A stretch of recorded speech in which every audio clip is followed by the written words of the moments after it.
안녕하세요.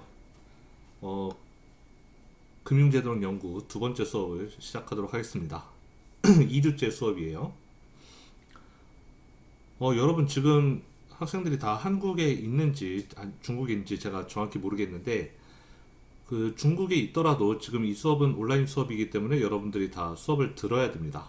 그래서 그 중국에 한국에 체류하지 않았기 때문에 출석을 하지 못했다라는 이유는 그 결석에 대한 이유가 될 수 없을 것 같아요. 그래서 여러분들 반드시 이 동영상 보고 출석 체크를 잘 해 두시기 바래요.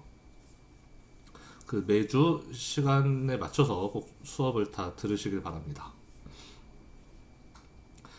자, 그러면 수업을 하겠습니다. 일단 지난 시간에 우리가 그 기업 재무에 대해서 이제 간단한 소개를 하다가 말았는데 지난 시간에 했던 얘기 아주 간단하게만 짚어보고 바로 다음으로 넘어갈게요.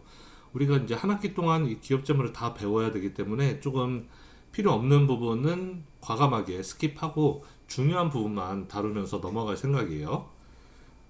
하지만 이제 여러분들이 우리가 시험도 한번 볼 거고 그다음에 이제 기말에 보고서 제출하는 거 이제 그게 중요한데 그 기말에 이제 제출할 보고서에 대해서 충분히 여러분들이 이제 아이디어를 스스로 낼 수 있게끔 이제 다양한 주제들을 던져줄 테니까 여러분들이 수업을 잘 듣고 흥미로울 만한 주제를 본인이 잘 찾으시길 바랍니다. 자, 그럼 지난 시간에 우리가 뭐 그 파이낸스 학문에는 뭐 이런 것들이 있다. 기업 재무와 투자론 이 중요한 이제 과목은 이제 이렇게 두 가지라고 했었고 우리는 그 중에 이제 기업 재무를 배울 거라고 했었죠. 여러분들이 아마 투자론과 관련된 수업은 조승모 교수님 대학원 수업에서 아마 많이 들었을 거예요. 그래서 우리는 저의 수업에서는 기업 재무를 다루고 그 조승모 교수님 수업에서 이제 투자론 배우고 그렇습니다. 자, 그래서 기업 재무에서 중요한 의사결정이 이렇게 세 가지가 있는데 자본 예산, 자본 구조, 운전 자본 이렇게 세 가지가 있다. 앞에 두 가지 자본 예산과 자본 구조는 장기적인 관점에서 이제 기업의 재무 의사결정을 내리는 것이고 운전 자본은 단기적 관점에서 이제 매일매일의 그 재무 활동과 관련된 내용이라 그랬어요. 그래서 자본 예산은 돈이 얼마 필요한가를 알아보는 게 자본 예산. 내가 어떤 사업을 하기 위해서 어떤 프로젝트를 하기 위해서 뭐가 필요하고 결과적으로 돈이 얼마 필요한가를 알아보는 거. 그게 자본 예산. 그럼 돈이 얼마 필요한지를 알았는데 그 돈을 어디서 가져올 거냐, 어떻게 조달할 거냐를 알아보는 게 자본 구조라 그랬습니다. 그래서 자본 구조가 사실은 대단히 중요한 이슈예요. 어떻게 보면 우리는 이 자본 구조를 가장 중요하게 배울 겁니다. 이번 학기 내내 자본 예산도 배우고 아마 운전 자본에 대해서는 배울 시간이 안 될 것 같은데 우린 자본 구조에 대해서 아마 집중적으로 좀 많이 배우게 될 거예요.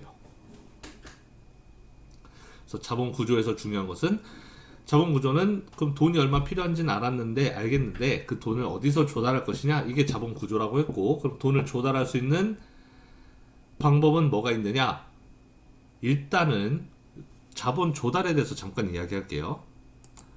돈을 조달하는 방법은 크게 보면 세 가지가 있다고 할 수가 있겠어요. 1번 자금 조달, 파이낸싱이라고 하겠습니다. 그러면은 1번 인터널 파이낸싱이 있고 내부 자금 조달이 있고 그 다음에 외부 자금 조달이 있어요. 자, 이렇게 내부 자금 조달, 외부 자금 조달 이렇게 크게 보면 둘로 나뉘는데 내부 자금 조달은 뭐냐? 회사 돈을 쓰는 게 내부 자금 조달이에요. 회사 안에 있는 돈을 가지고 그러니까 자금을 바깥에서 조달하지 않는 거죠. 어디 회사 지금 어떤 프로젝트를 해야 되는데 마침 회사 안에 돈이 남아도는 돈이 있어요. 그 돈을 쓰는 게 내부 자금 조달이에요. 기업 내의 잉여금을 사용. 뭐 현금이 될 수도 있고 기업 내에 남아있는 돈을 쓰면 그게 내부 자금 조달이고 외부 자금 조달은 이제 둘로 나눠지게 됩니다. 첫 번째 방법은 부채로 조달하는 거예요. 돈을 빌려서 조달하는 거. 그 다음에 두 번째 방법은 equity financing, 자기 자본 조달. 이거는 돈을 투자받는 거예요. 부채는 자금을 빌려서 돈을 빌려오는 것, 에퀴티 파이낸싱은 돈을 투자받는 것, 동업자를 구하는 거죠. 쉽게 말하면 우리 돈을 투자해서 우리 회사 주인이 될 사람을 찾는 거예요. 그래서 어떻게 보면 자금 조달은 세 가지 방식이 있다. 일단 회사 안에 돈이 있으면 그 돈 쓰는 거, 내부 자금 조달. 그다음에 회사 안에 돈이 없으면 이제 밖에다 손을 뻗쳐야 되는데, 밖에서 이제 돈을 가져와야 되는데, 그게 외부 자금 조달이고, 그거에는 두 가지 방식이 있다. 돈을 빌리는 방식, 돈을 투자받는 방식. 그래서 자본 구조는 이 외부 자금 조달 중에서 돈을 얼마를 빌려왔고 얼마를 투자받았느냐, 이 두 개의 구분을 하는 거, 이게 자본 구조예요. 우리는 이 두 가지가 매우 중요하기 때문에 이거에 대한 이야기를 아마 거의 한 학기 내내 하게 될 겁니다. 부채와 자기 자본, 이거 꼭 알아두세요. 우리 이번 학기를 관통하는 주제이기도 합니다. 부채와 자기 자본. 네, 그 다음에 운전자본은 이제 매일매일 들어오는 돈과 나가는 돈을 어떻게 관리할 거냐. 우리는 이 부분에 대해서는 아마 시간상으로 여기까지는 진도를 나가지 못할 것 같아요. 자, 그 다음에 우리 기업의 형태, 그 기업의 주인의 수에 따라서 기업의 형태를 나눠서 개인 회사, 가장 그 혼자 하는 형태의 회사이고 규제가 가장 적은 형태라 그랬죠. 그리고 무한 책임을 져야 되는, 빚을 졌는데 손실이 나면 그 손실을 끝까지 갚아야 되는, 빚을 어떻게든 다 갚아야 되는 형태가 무한 책임. 한 명 합자 회사가 있었고, 얘네는 이제 사람이 한 명은 넘고 이제 두 명에서 뭐 많으면 10명, 20명까지 가는, 그렇게 많지는 않은 회사. 그래서 한 명 회사는 모두가 무한 책임, 합자 회사는 무한 책임과 유한 책임이 공존. 일반적으로 경영은 무한 책임이 하는 거고요. 개인 회사도 이제 그 무한 책임 주인이 보통 경영하죠. 합자 회사도 무한 책임이 보통 경영을 하고, 유한 책임은 외부인, 외부 투자자가 유한 책임이 되는 경우가 이제 일반적이에요. 경영에는 참여하지 않는 유한 책임 사원이 많습니다.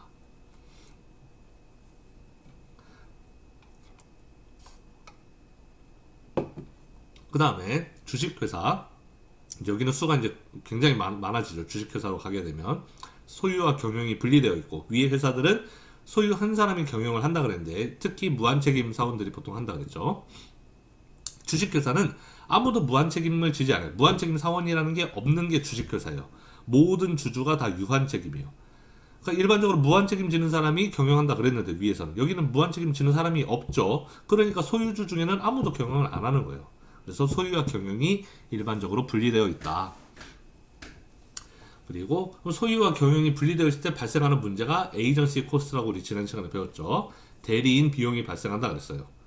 소유한 사람이 직접 회사를 경영하면 내 마음대로 할 수 있는데, 소유한 사람이 직접 회사를 경영하지 않고 남에게, 다른 사람에게 경영을 맡기니까, 외부인에게 맡기니까 결국은 주주가 원하는 대로 경영이 이루어지지 않는 경우가 발생한다. 그럴 때 주주는 경영자를 해고하고 선임할 수가 있는데, 직접적으로는 하지 못하고 이사회라는 단계를 거쳐서 그게 가능하다라 그랬습니다. 그 다음에 유한책임회사라는 것도 이제 최근 들어 떠오르고 있는데, 이제 파트너십과 주식회사의 중간쯤에 있는 그런 회사라고 이제 볼 수 있다 그랬죠. 수는 이제 그 주주가 적은 주식회사, 뭐 이런 식으로 보면 될 것 같습니다.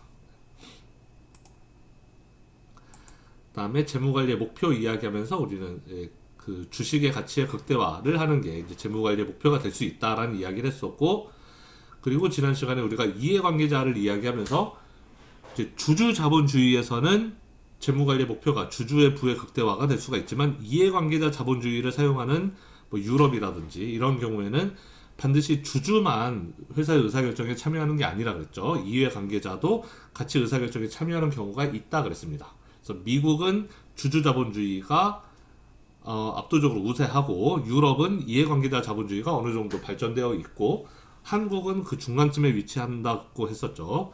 중국은 어디쯤에 있는지 제가 잘 모르겠어서 여러분들이 한번 스스로 찾아보라고 했었습니다. 자, 여기까지가 우리가 지난 시간에 배운 내용이고, 그럼 오늘 이제 이 내용을 볼 건데, 이 그림 대단히 중요한 그림이에요. 이 그림을 여러분들이 꼭 이해를 해야 됩니다. 이 그림 이해 못하면 뒤에 나올 내용들 다 이해를 못하니까 이 그림을 반드시 이해할 수 있어야 돼요. 사실 앞에서 했던 내용과도 어느 정도 이어지는 내용이기도 해요. 자, 지금 이건 뭐냐면, 회사와 펌과 파이낸셜 마켓, 금융시장 사이에 돈이 어떻게 오가는지, 현금이, 캐시가 어떻게 흘러가는지를 보여주는 거예요.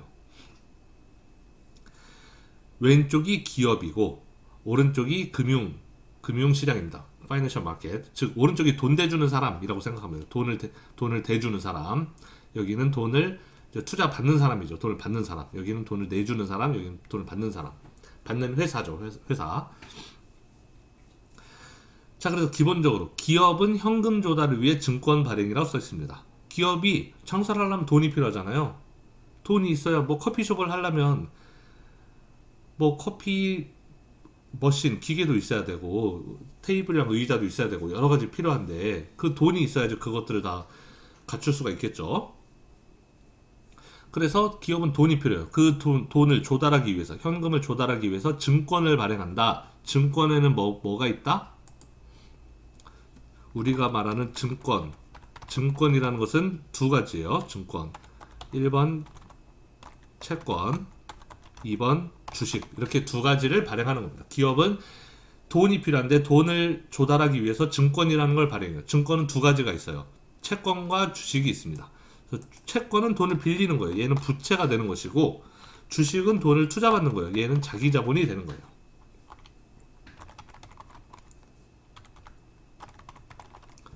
아까 우리 그 자금 조달에 대해서 이야기했죠. 자금 조달을 외부에서 하게 되면, 외부 자금 조달을 하게 되면은 그 부채로 조달하는 방식이 있고 자기 자본으로 조달하는 방식이 있다 그랬어요. 돈을 빌리는 방식, 돈을 투자받는 방식. 돈을 빌리는 거를 돈을 빌려오게 되면 그걸 부채라고 부르는데, 그때 발행하는 증권이 채권이에요. 채권을 발행하고 채권이 가고 돈이 오는 거예요. 기업은 채권이라는 걸 발행해서 찍어서 채권을 팔면 돈을 받는 거죠. 그게 사실상 돈을 빌려오는 거나 다름없는 거예요. 마찬가지로 돈을 투자받을 때도 증권을 발행해야 되는데 그게 바로 주식이에요. 기업은 돈을 투자받고 싶으면 주식이라는 걸 찍어서 내다 팔아요, 시장에. 그럼 시장에서 돈 주고 사겠죠. 돈이 회사로 들어오겠죠. 그게 바로 주식을 발행한다, 돈을 투자받는다의 개념입니다. 그래서 기업은 현금 조달을 하기 위해서 채권이나 주식을 발행해요. 돈을 빌리기 위해서 채권을 발행하고 돈을 투자받기 위해서 주식을 발행합니다. 그럼 발행하면 돈이 금융시장으로부터 회사로 돈이 들어오겠죠. A가 그거예요. 돈이 들어와요. 채권을 발행해서 이 사람들은 채권과 주식을 사는 사람들이죠. 금융시장이라는 것은 회사가 주식과 채권을 찍어서 금융시장에 넘기면 금융시장은 돈을 주는 거예요. 채권과 주식을 받고. 그래서 돈이 이렇게 넘어갑니다. 그러면 기업은 그 돈을 어떻게 하냐? 자산에 투자해요. 그 돈 가지고 이제 커피숍을 차리는 거죠. 커피 머신도 사고 의자도 사고 테이블도 사서 커피숍을 차려요. 이렇게 이 덩어리를 차리는 거예요. 여기서 돈이 A가 이렇게 와서 그 돈으로 B를 만드는 겁니다. 그럼 B를 가지고 장사를 하겠죠. 기업이 이제 사업을 해요. 그러면 돈을 벌겠죠. 커피 팔아서. 이제 돈을 벌었어요. C라는 돈을 벌어서 C가 이제 어디론가 가야 돼요. 돈을 벌었으니까. 그 돈은 이제 어딘가로 갑니다. 그 돈이 C가 이제 현금을 벌었는데 그 B의 자산을 가지고 커피를 열심히 팔아서 돈을 벌었더니 그 돈이 세 갈래로 가는데, 일단 첫 번째 갈래는 D로 가요. D는 뭐냐? 정부에 세금으로 현금을 지급하거나 아니면 다른 이해관계자에게 현금을 줘요. 예를 들면 직원들한테 월급을 줘요. 그게 D예요. 돈 번 거 중에 일부는 나라에 세금 내고 그다음에 직원들 월급 줘요. 그 다음에 일부는 E인데 E는 여기로 다시 되돌아가네요. 회사 안으로 다시 들어가요. 회사가 번 돈이 회사 안으로 들어가요. 그거를 재투자라고 부릅니다. reinvest죠, 영어로. 회사 안으로 다시 재투자예요. 회사가 돈을 일부는 안에 남겨두는 거예요. 왜? 왜 안에 남겨두느냐? 나중에 혹시 쓸 일이 있을지도 모르니까 회사 안에 남겨두는 거예요. 아까 자금 조달의 방식이 내부 자금 조달이 있고 외부 자금 조달이 있다 그랬잖아요. 내부 자금 조달은 회사 안에 있는 돈 쓴다 그랬죠. 그게 바로 이 돈이에요. 회사 안에 쌓아둔 돈. 돈 벌어서 회사 안에 쌓아두는 것은 나중에 혹시 돈 필요할 때 바깥에서 돈을 빌려오거나 투자받으면 힘들 수 있으니까 더 쉬운 방법이 회사 안에 돈을 쓰기 위해서 미리 회사 안에 돈을 쌓아두는 겁니다. 그래서 회사 안에 일부는 유보하고 이 돈, 회사가 번 돈 C는 세금 또는 임금으로 가거나 아니면 회사 안에 쌓아두거나 아니면 다시 금융시장으로 돌아갑니다. 근데 어떻게 돌아가느냐? 이자와 배당의 형태로 현금이 지급돼요.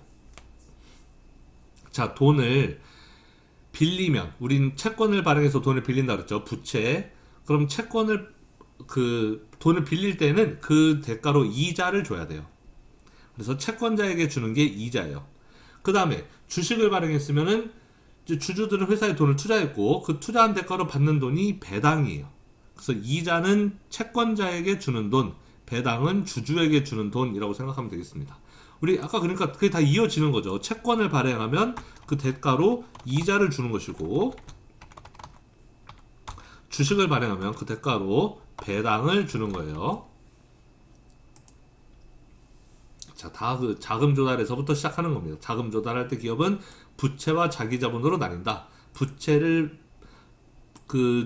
자금을 조달할 때 채권이라는 증권을 발행한다. 채권을 발행하면 대가로 이자를 준다. 자기 자본으로 투자를 받고 싶으면 주식을 발행한다. 주식을 발행하면 주주들에게 대가로 배당을 준다라는 거예요. 자, 이렇게 현금이 현금이 돌고 도는 겁니다.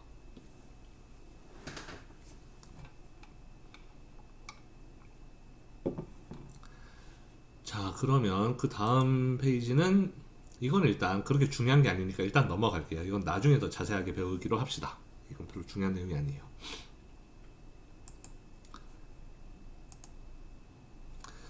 자, 그러면 이제 2장으로 넘어갈게요. 2장은 재무제표, Financial Statements에 대해서 배울 거예요. 재무제표에 대해서 배우고 뭐 세금과 캐시플로우에 대해서 할 건데 이 뒷부분 아마 중요하지 않고 우리는 재무제표에 대해서 자세하게 하겠습니다. 이 재무제표가 사실 이 재무제표를 자세하게 알 필요는 없어요. 여러분들이 자세하게 알 필요는 없는데 큰 그림은 그릴 줄 알아야 돼요. 재무제표에 대해서. 그래서 이 부분은 매우 중요하기 때문에 여러분들이 꼭 알고 넘어가야 됩니다. 이 재무제표를 이해하지 못하고 넘어가면 그 뒤로 할 게 없어요. 이게 가장 기본이니까 이거를 여러분들 반드시 이해하고 넘어가야 돼요.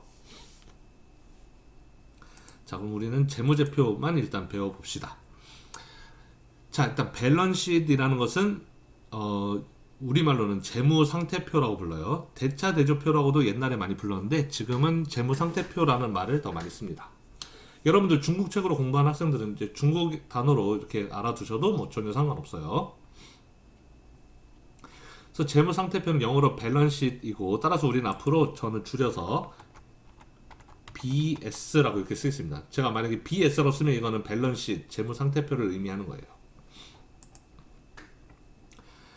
자, 재무상태표는 쉬워요. 재무상태를 보여주는 거예요. 특정 회사의 상태, 지금 상태가 어떤지 그거를 보여주는 표인데 따라서 제가 여기에 스냅샷이라고 썼는데 스냅샷이라는 건 사진이라는 거죠. 사진을 찍는다라는 거예요. 지금 이 회사의 상태가 어떤지 사진을 찰칵 찍어서 그 회사의 재무 상태를 보여주는 게 재무 상태표다.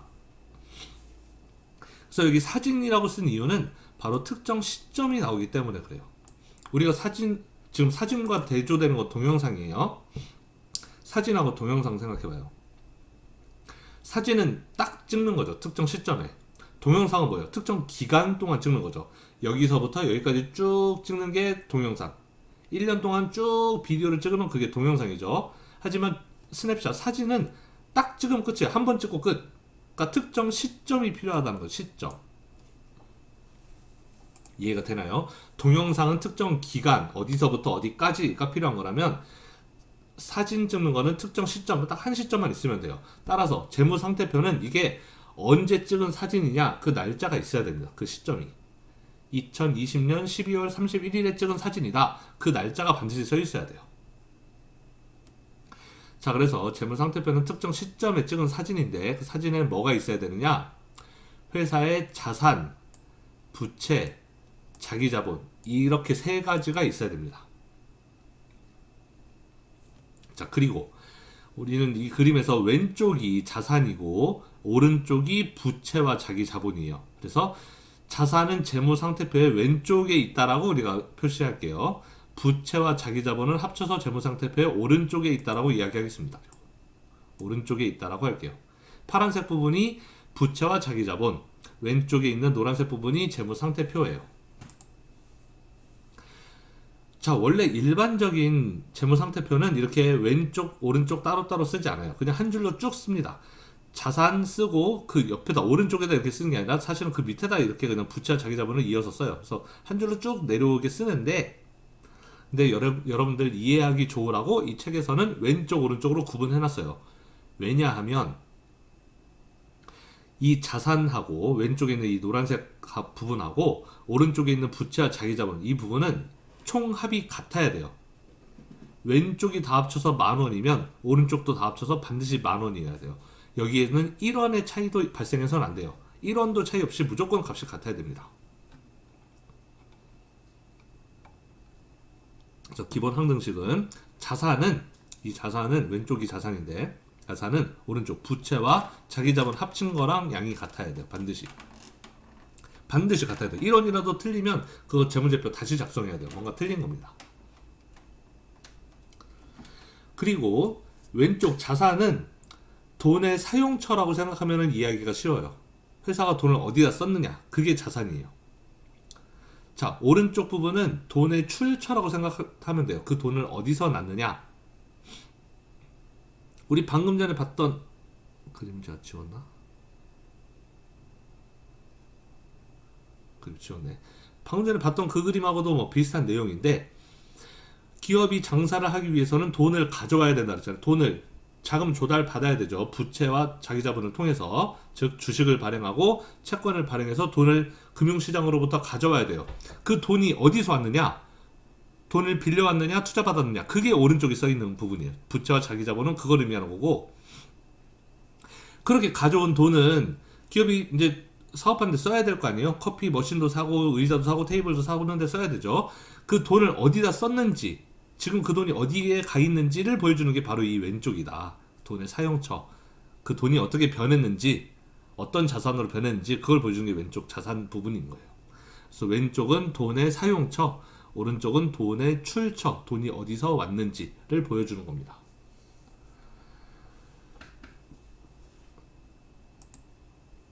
자, 그 다음에 이 그림 좀 더 자세히 볼게요. 그럼 왼쪽에 자산이 있는데, 자산은 둘로 나눠져요. 위에는 current asset, 이건 유동 자산이고, 밑에 fixed asset은 고정 자산이에요. 고정된 자산이다 라는 건데, 유동 자산, 고정 자산에 대해서는 잠시 후에 다시 배우겠습니다. 잠시 후에 더 자세하게 배울게요. 그 다음에 오른쪽엔 부채와 자기자본이라는데, 여기서 여기까지가 부채예요. 부채를 이렇게 둘로 나눴어요. 부채를 current liability는 유동 부채, 그리고 long term debt은 장기 부채예요. liability하고 debt은 같은 표현이에요. 둘 다 부채라는 뜻인데, 내가 그냥 current debt이라고 해도 사실 큰 문제 없습니다. 그냥 liability, debt 그냥 혼용해서 같이 써도 상관없어요. 같은 단어라고 생각해도 돼요. 여기서는. 그래서 부채가 이렇게 두 가지, 유동 부채와 장기 부채로 나눠지고, 그 다음에 shareholders equity가 바로 자기 자본이에요. shareholder라는 게 우리가 쉐어가 주식이죠. 홀더는 이제 주식을 보유하고 있는 사람을 의미하는 거예요. 그래서 주주가 보유하고 있는 자본, 그래서 자기 자본이라고 부릅니다.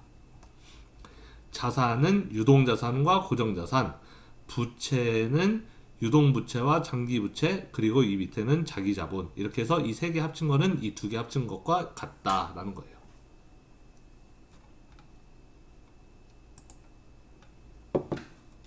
자, 그럼 유동자산과 고정자산, 방금 전에 유동자산, 고정자산 이렇게 나눈다 그랬잖아요. 여기 tangible asset, intangible asset이라고 나눠져 있는데, tangible, intangible은 눈에 보이는 거냐, 눈에 안 보이는 거냐, 뭐 이 차이입니다. 그렇게 중요한 구분은 아니고요. 자, 그럼 자산은 유동자산과 고정자산으로 나뉜다. 근데 그럼 뭘로 구분하느냐? 유동자산은 수명이 1년 미만인 자산이에요. 여기서 말하는 수명이라는 거 뭐냐면 1년 안에 현금으로 바뀔 자산이 유동자산이에요. 자, 그럼 고정자산은 당분간은 현금으로 바뀔 일이 별로 없는 자산이에요. 그러니까 유동자산은 가만 놔두면 언젠가는 현금이 될 자산, 고정자산은 내가 억지로 이거를 바꾸지 않는 한 현금으로 바뀌지 않을 자산이에요. 자, 여기 뭐 1년 미만 12개월 이렇게 써있는데, 이 1년 12개월 이거는 사실 그렇게 중요한 기준은 아니에요.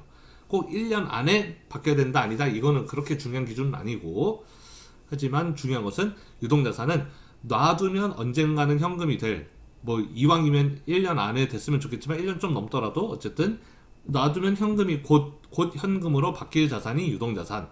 고정자산은 현금으로 내가 바꾸려면 바꿀 수 있겠지만 굳이 내가 노력을 하지 않으면 그냥 바뀌지 않을. 그러니까 내가 팔지 않으면 그냥 현금이 아닌 채로 남아있는 자산. 계속 쓸 자산이 고정자산이라고 생각하면 돼요. 자, 그래서 유동자산에는 뭐가 있느냐? 여러분 이거 반드시 알아야 되는데 유동자산에는 현금, 유가증권, 재고자산, 매출채권 이렇게 네 가지가 있습니다. 이 네 가지 말고도 사실은 굉장히 많은데 우리는 중요한 것만 배울 거기 때문에 이 네 개만 배우고 넘어갈 거예요. 자, 그래서 현금은 뭔지 알겠죠? 돈이 현금이고 유가증권은 사실상 현금성 자산이라고 생각하면 돼요. 그러니까 유가증권, 가치를 갖는 증권이라는 거죠. 우리가 주식 투자하면 주식 받잖아요. 마찬가지로 기업도 주식 투자할 수 있단 말이에요. 기업이 보유하고 있는 주식이라든지 채권, 그러니까 다른 회사가 발행한 채권이나 주식 또는 뭐 정부가 발행한 국채가 될 수도 있겠죠. 그런 그 주식이나 채권을 우리가 개인들이 투자할 수 있는 것처럼 기업도 투자할 수 있는데 그런 걸로 가지고 있으면 그게 유가증권이에요. 현금성 자산이라고 생각해도 되겠습니다. 유가증권은 언제든지 주식이나 채권은 내가 그냥 팔면 현금이나 현금을 언제든지 바꿀 수 있는 자산이잖아요. 그 다음에 재고자산. 재고자산은 뭐냐면 영어로는 인벤토리라고 하는데 재고자산은 아직 팔리지 않은 물건. 우리 회사에서 커피를 만들어 파는데 커피를 만들어 놓고 아직 팔리지가 않았어요. 커피 채로 있으면은 냉장고 안에 그 쌓여있는 커피 이런 게 재고 자산이죠. 아직 팔리지 않은 제품. 마지막으로 매출 채권. 얘는 이제 외상값이에요. 내가 커피를 팔았는데 외상으로 팔았어요. 즉 돈을 받지 않고 팔았어요. 나중에 돈을 받을 목적으로. 그래서 아직 받지 않은 외상값이 바로 매출 채권이다 라는 뜻입니다. 그래서 이건 나중에 받아야 될 외상값이라는 거죠. 자, 이것들을 보면 알겠지만 이 유동자산은 생산활동에 도움을 주지 않는 자산이에요. 무슨 말이냐면 만약에 커피 장사를 한다, 커피숍을 한다 그러면은 이 유동자산 가지고는 커피를 만들 수가 없어요. 커피를 만드는데 도움을 전혀 주지 못하는 자산들이 바로 유동자산이다. 유동자산은 아까 수명이 1년 미만인 자산이기 때문에 곧 현금으로 바뀔 예정인 자산들을 유동자산이라 부른다 그랬는데 곧 현금으로 바뀌기도 하겠죠. 재고자산. 언젠가 커피가 냉장고 안에 있는 게 재고자산인데 걔가 팔리면 현금으로 바뀔 거란 말이에요. 유가증권. 뭐 꼭 현금으로 바꿀 필요는 없지만 필요에 따라서는 언제든지 현금으로 금방 전환할 수 있는 자산이 유가증권. 매출채권은 받아야 될 외상값. 외상값 좀 지나면 현금으로 받을 거 아니에요. 다 얘네들은 곧 현금으로 바뀔 예정인 애들이 혹은 현금으로 바꾸기 쉬운 자산인데 그것 말고 또 하나 중요한 구분, 유동자산과 고정자산을 나누는 중요한 구분은 유동자산은 생산활동에 도움을 주지 못하는 자산이다. 자, 커피 만드는데 현금 10,000원짜리 돈 가지고 커피 만들 수 있어요? 장사하는데 전혀 도움이 안 되죠. 현금을 가지고 커피 머신을 사고 현금을 가지고 테이블과 의자를 사고 그래야지 손님을 받고 커피를 팔 수 있는 거지. 돈 다발을 내가 들고 있다 그래서 그걸로 장사할 수 있는 게 아니란 말이에요. 돈 다발 자체는 생산활동에 도움을 주지 않아요.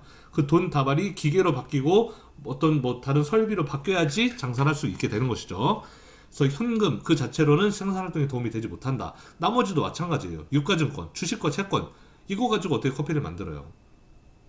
재고자산 얘도 커피를 만들진 못하죠. 이미 커피가 되어 있는 상태이긴 하지만 매출채권 얘도 받아야 될 돈이에요. 얘도 생산활동에 도움을 주지 못해요. 유동자산은 생산활동에 도움을 주지 못하는 자산이 유동자산인 거예요. 자, 그럼 고정자산은 반대예요. 생산활동과 직결되는 자산이 고정자산이에요. 기업은 이거 가지고 장사하는 거예요. 이 고정자산 가지고 장사하는 겁니다. 그래서 기업은 이거 가지고 장사해야 되니까 얘네들은 당분간 현금으로 바뀔 일이 없겠죠.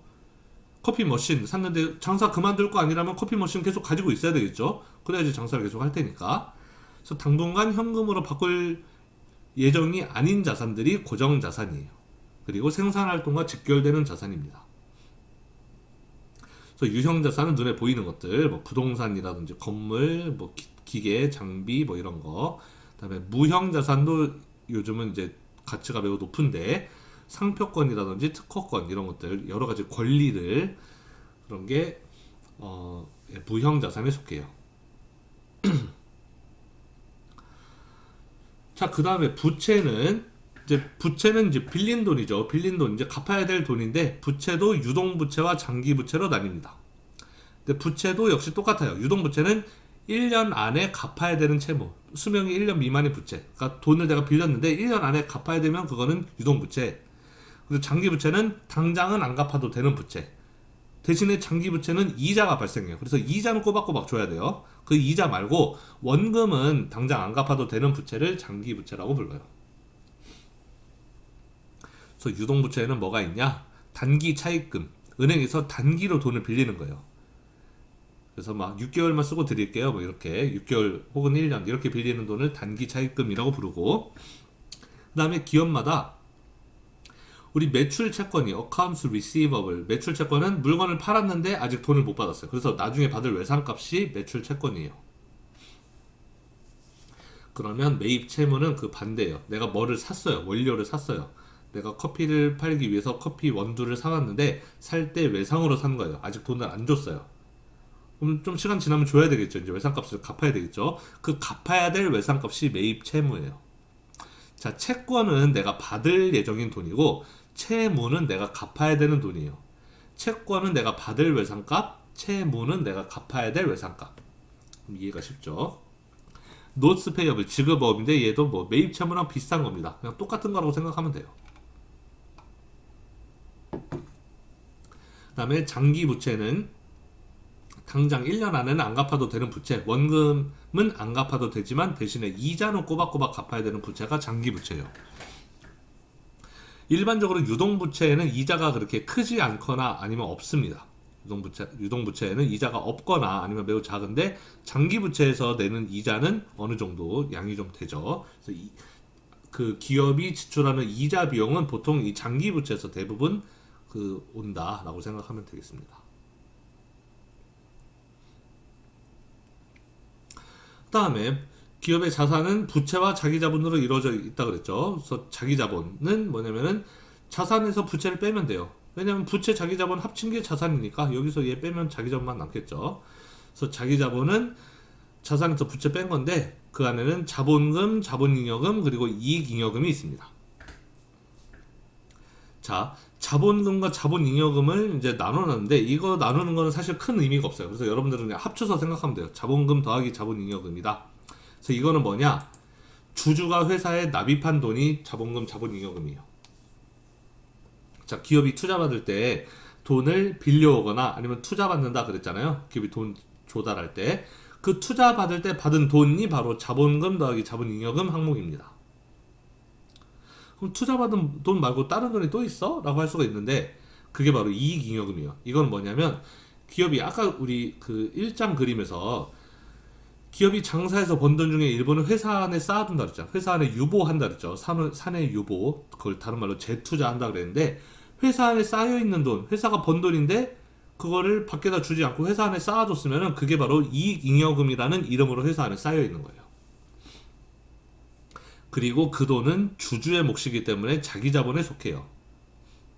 회사의 주인은 주주라 그랬잖아요. 그러면 회사의 주인인 그 회사가 번 돈을 회사 안에 쌓아뒀다? 그러면 회사의 주인은 주주이기 때문에 그 쌓아둔 돈도 역시 주주의 돈이다. 그래서 이익잉여금은 자기 자본 항목에 들어갑니다. 일반적으로 설립된 지 얼마 안 된 회사, 역사가 짧은 회사를 생각해보면 역사가 짧은 회사는 이 부분이 많겠어요? 아니면은 이 부분이 많겠어요? 자기 자본은 이 둘로 나뉜다 그랬는데 자본금, 자본잉여금이 많겠어요? 아니면 이익잉여금이 많겠어요? 역사가 짧은 회사는 자본금, 자본잉여금이 많을 거예요. 상대적으로. 일단 돈을 투자받고 그 투자받은 돈으로 장사해서 번 돈을 회사 안에 쌓아두면 계속 쌓이는 게 이익잉여금인데 역사가 짧은 회사는 이거 이익잉여금이 쌓일 기간이 부족했을 거 아니에요? 그래서 이익잉여금이 작고 자본금, 자본잉여금이 많을 겁니다. 한 10년 된 회사, 5년 된 회사, 10년 된 회사 이러면. 근데 이렇게 삼성전자처럼 오래된 회사, 막 50년, 60년 넘은 회사, 이런 회사들은 자본금, 자본잉여금 옛날에 투자받았던 돈, 그 돈은 지금 회사에 쌓여있는 이익잉여금, 한 50년 동안 쌓아놓은 돈에 비하면 훨씬 작아요. 그래서 역사가 오래된 회사들은 이익잉여금의 비중이 자본금, 자본잉여금의 비중보다 훨씬 크다라고 할 수가 있겠습니다.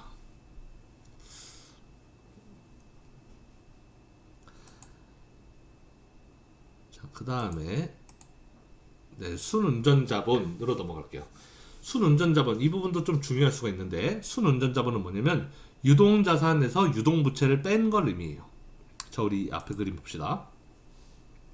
여기 노란색, 이 위에 거 노란 부분이 유동자산이고, 자, 파란색 중에 이 맨 위에 상자, 이게 유동부채죠.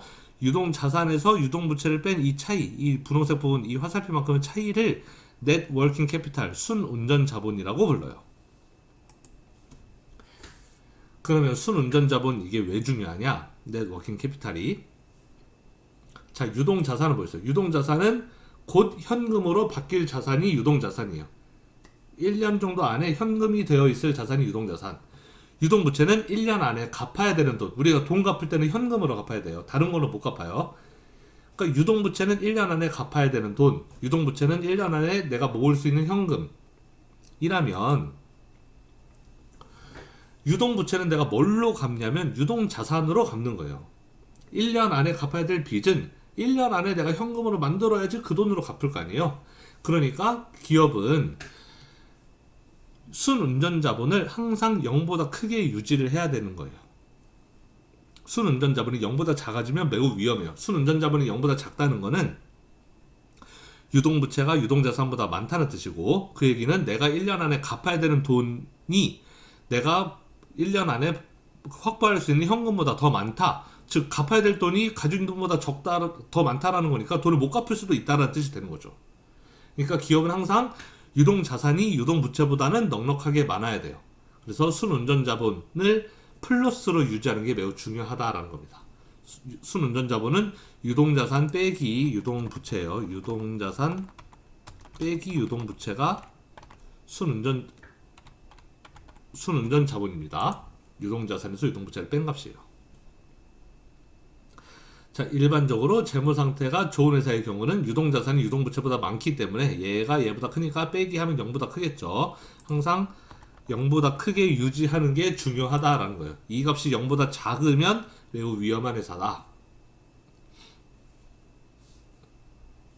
그 다음에 유동성이라는 이야기를 해봅시다. 우리 자산의 유동성을 의미하는 건데, 유동성, 영어로는 liquidity라고 하는데, 자산의 유동성은 뭐냐면 자산을 현금으로 전환할 때 얼마나 신속성, 빠르고 얼마나 쉽게, 용이성, 쉽게 전환할 수 있는지를, 그거에 대한 척도가 유동성이에요. 자산을 쉽고 빠르게 현금으로 바꿀 수 있으면은 유동성이 높은 자산. 쉽고 빠르게 현금으로 바꿀 수 없으면 그거는 유동성이 낮은 자산이 되는 겁니다.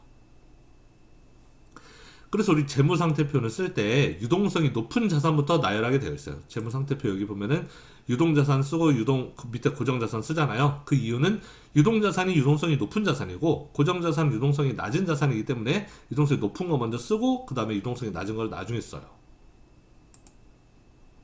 그리고 유동자산 안에서도 현금, 유가증권, 재고자산, 매출채권 이런 것들인데, 이 안에서 이 네 개 사이에서도 우리는 유동성의 순위를 매겨볼 수가 있습니다.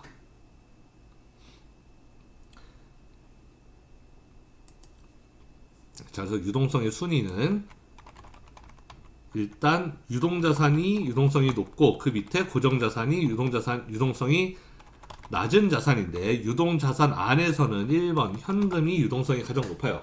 현금으로 얼마나 빠르게 바꿀 수 있느냐인데, 현금은 이미 현금이 되어 있잖아요. 바꿀 필요가 없죠. 현금으로 바꾸는데 걸릴 시간이 0초예요. 그러니까 현금이 유동성이 가장 높고, 두 번째로 유동성이 높은 자산이 유가증권이에요. 유가증권은 현금성 자산이라고 그랬죠. 맘만 먹으면 언제든지 현금으로 바로 바꿀 수 있는 자산이기 때문에, 주식이나 채권 이건 그냥 시장에 내다 팔면 바로 팔리니까요. 그래서 이런 자산이 유동성이 높은 자산. 세 번째로 높은 거, 얘네 둘 중에 뭘까요? 재고자산, 매출채권 중에서 재고자산은 아직 안 팔리고 냉장고 안에 쌓여있는 커피. 매출채권은 커피는 이미 팔았는데 아직 받지 못한 외상값. 뭐가 더 현금으로 빨리 바뀔까요? 매출채권이 더 빨리 바뀌어요. 그리고 네 번째, 가장 유동성이 떨어지는 자산이 재고자산인 겁니다. 왜냐하면 매출채권은 이미 매출을 올렸잖아요. 이미 제품을 팔았단 말이에요. 커피를 팔았어요. 돈만 못 받았을 뿐. 커피를 팔았는데 재고자산은 아직 커피를 팔지도 못한 거잖아요. 커피 팔고 팔 때 외상으로 판다면 또 기다렸다 외상값을 받아야 되는 거잖아요. 그러니까 얘가 더 오래 걸리겠죠. 현금으로 바꾸는데 매출채권은 적어도 커피는 팔은 상태예요.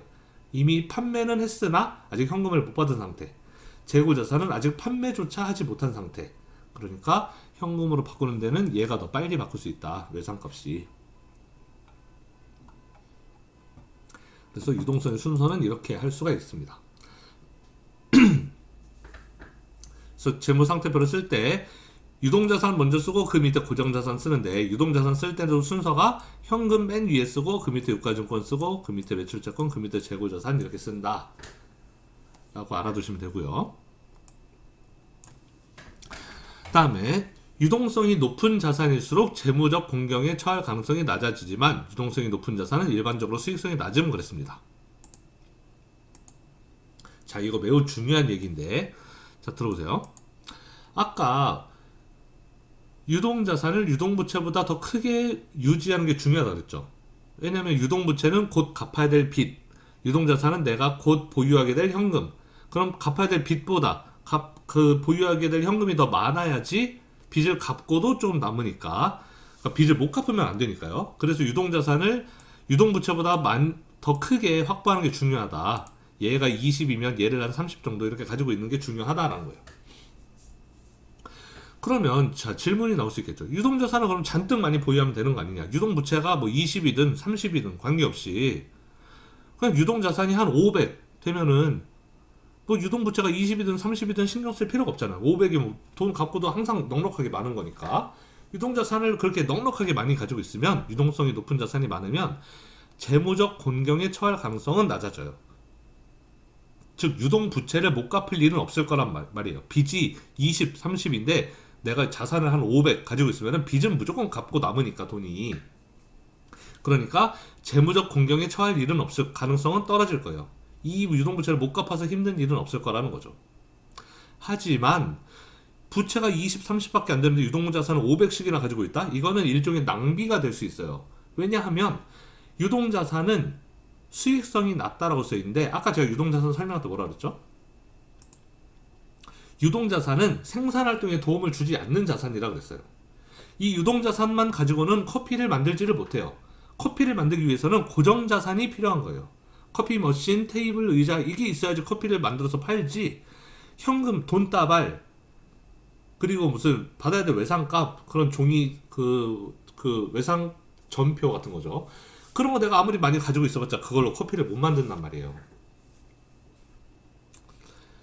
그래서 여기 수익성이 낮다, 유동성이 높은 자산은 수익성이 낮다라는 게 뭐냐면, 유동성이 높은 자산은 생산활동에 도움을 주지 못하는 자산이기 때문에 그렇다라는 거예요.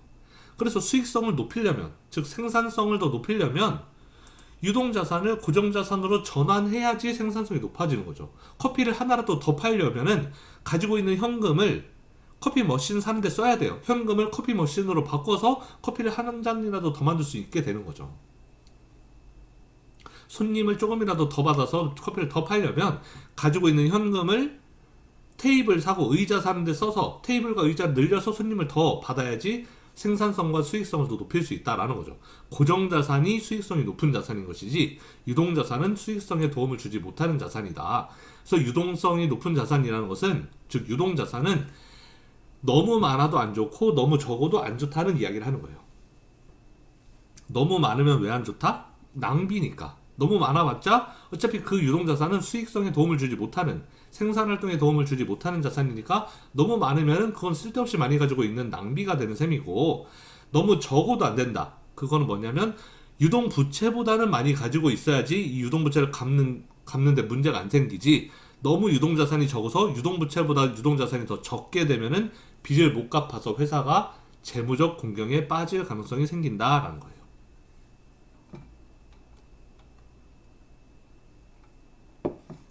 자, 그래서 유동성에 대한 이야기를 했고, 그 다음에 파이낸셜 레버리지라는 이야기를 한번 해보겠습니다. 자, 여러분들도 혹시 주식 투자 이런 데 관심 있는지 모르겠는데, 레버리지라는 말, 요즘 중국도 되게 주식 투자, 중국은 제가 듣기로는 펀드에 가입하는 경우가 대단히 많다고 들었는데, 주식에 직접 투자하기보다는 어쨌든 그 펀드에 가입하는 숫자가 대단히 많이 늘었다고 해요. 뭐 중국도 전 세계 주식시장과 마찬가지로 급등을 했으니까 지난 1년 동안 주식 투자하는 사람들이 되게 많다고 들었는데, 하여튼 레버리지라는 단어를 아마 주식 투자할 때 들어봤을지도 모르겠어요. 레버리지라는 것은 그 펀드 시장에서 말하는 레버리지라는 것은 2배, 3배로 이익이나 손실을 이제 불려주는 그런 형태의 펀드를 레버리지 펀드라고 많이 부르죠. 그 시장 지수가 2배 올랐을 때, 시장 지수가 뭐 2% 올랐을 때 레버리지는 4% 수익을 주고, 시장 지수가 2% 하락하면 레버리지는 4% 손실을 안겨주는 그런 걸 레버리지 펀드라고 하는데, 자, 기업 재무에서는 회사의 자본 구조에서 부채, 빚을 쓰는 걸 레버리지라고 불러요. 기업이 빚을 쓰면 그거는 레버리지의 역할을 해요. 바로 레버리지가 영어로는 지렛대예요. 어쨌든 뭐 지렛대가 뭔지까지는 여러분들 알 필요가 없을 것 같고, 어쨌든 레버리지라는 것은 뻥튀기라 그랬잖아요. 기업이 빚을 사용하게 되면은 기업의 주주에게 돌아간 이익과 손실을 뻥튀기 시켜주는, 확대시켜주는, 증폭시켜주는 그런 효과를 발생시킵니다. 그래서 레버리지라고 불러요. 기업이 빚을 쓰는 걸. 기업이 빚을 쓰면 주주의 잠재적 보상을 증가시키지만, 즉 주주에게 이익이 돌아갈 때 더 큰 이익을 안겨주지만, 대신에 그 손실이 발생하면 더 큰 손실이 발생해서 재무 압박과 사업 실패로 갈 수가 있다라는 거예요. 그래서 기업은 역시 부채 사용도 적절하게 해야 된다라는 뜻입니다. 기업이 부채 사용을 기업이 사용하는 부채가 왜 지렛대 역할을 하는지 한번 간단하게 그 예를 들어서 설명해 볼게요.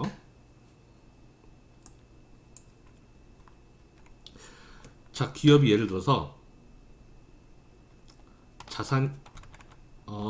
한 회사가 자산이 있고, 그 다음에 자산이 100% 자기 자본으로만 이루어진 회사가 있다고 쳐봅시다. 그래서 이 회사는 100원어치의 자산을 가지고 있어요. 근데 그 100원을 어떻게 조달했느냐? 전부 자기 자본으로 100을 조달했어요.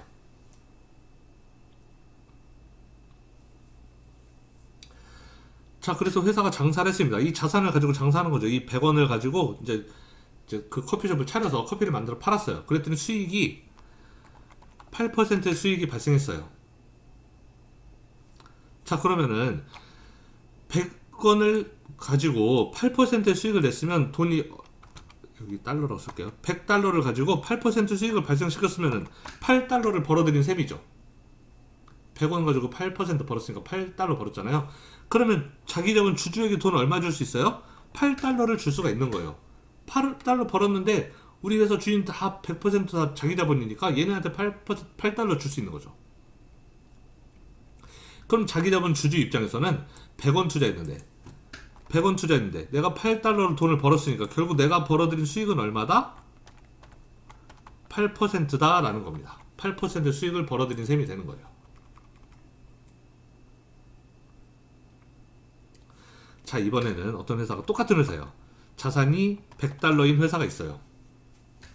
그런데 이번에는 이 회사가 100% 자기 자본으로만 조달한 게 아니에요.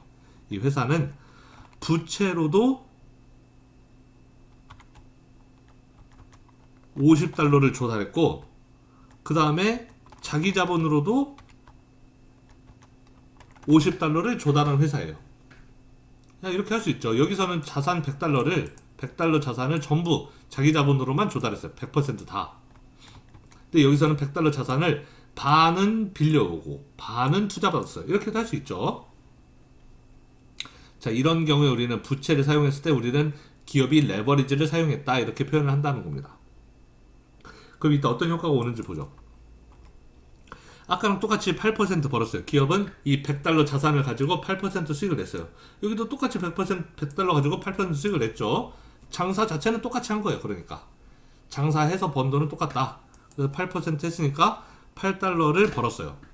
자, 근데 여기서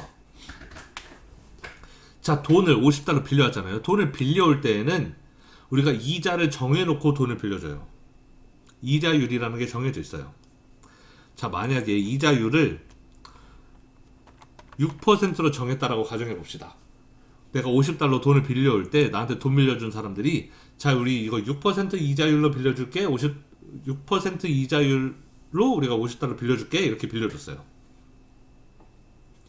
자, 그러면은 50달러에 6%면은 이자가 얼마예요? 50달러 6%면은 3달러가 되는 거죠. 50달러에 6%니까. 그럼 채권자들에게 부채를 빌려준 사람들에게는 3달러만 주면 돼요. 회사는 8달러 벌었는데. 그럼 8 벌어서 3을 부채하게 나눠주면 8 벌었는데 3을 이쪽에 주면은 이쪽에 자기 자본한테 줄 수 있는 돈은 얼마가 남죠? 5가 남는 거죠. 5달러가. 8을 벌어서 3을 얘네한테 줬으면 나머지 5는 얘네한테 줄 수 있는 거잖아요. 그럼 자기 자본 주주들 얼마 벌었어요? 내가 50달러 투자해서 5달러 벌었으면 이건 몇 퍼센트? 수익률이 몇 퍼센트인 거죠? 수익률이 10%인 거예요. 자, 이렇게 기업이 회사가 이익을 냈을 때 자기 자본 부채를 안 쓰면 자기 자본만 100% 쓰면 부채를 안 쓰면 수익률이 8%였는데 부채를 이렇게 썼더니 부채를 50만큼의 부채를 썼더니 수익률이 10% 이렇게 늘어났다는 거예요. 회사가 번 거는 8%밖에 안 되는데 주주가 벌어들인 수익률은 10% 이렇게 더 높았다라는 거죠. 이게 바로 이익이 확대되는 효과예요. 그럼 반대로 이제 손실이 확대되는 효과를 한번 볼까요? 손실이 확대되는 효과 똑같이 봅시다.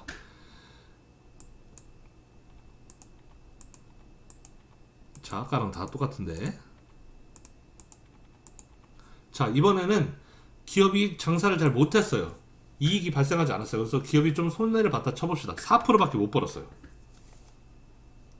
장사해서 100달러를 가지고 장사해서 4% 벌었어요. 자, 그럼 4% 벌었으니까 4달러 번 거죠. 4달러를 벌었어요. 그럼 그 4달러 주주한테 다 줘야 되겠죠. 4달러 번 거.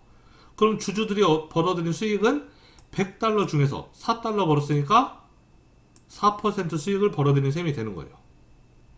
회사가 번 거 그대로 주주들이 가져가는 거예요. 부채가 없으면 100% 자기 자본으로만 자금 조달했으면 회사가 벌어들인 4% 수익률 주주도 똑같이 4% 수익률 가져가게 되는 거예요. 자, 이번엔 빚을 빌렸어요.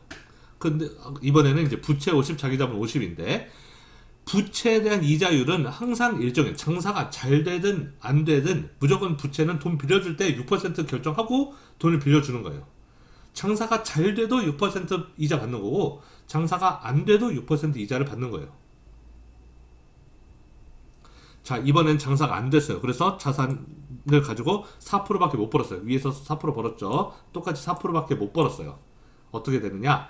100달러 중에 4% 벌었으니까 4달러를 벌었어요. 4% 벌었으니까.